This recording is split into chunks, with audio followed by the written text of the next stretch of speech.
Hi, and welcome to section 2, where we will address the questions what and why.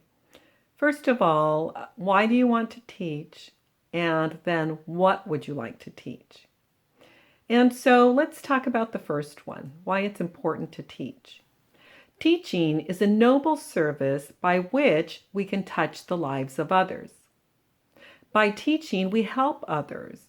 We help them learn, we help them grow, we help them expand their knowledge and experience.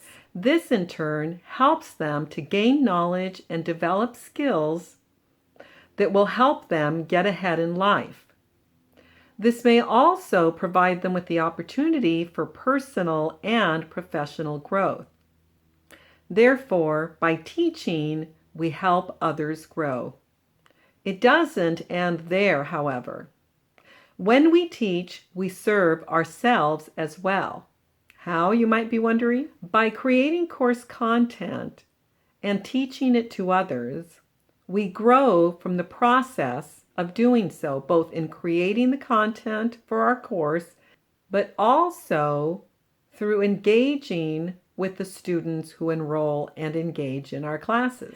In addition, if the topic that you are teaching is your passion, or if teaching is your passion, you have the rare opportunity to live your passion every day. This is something that not many can say. In the next section, we will discuss how to select a topic if you haven't done so already.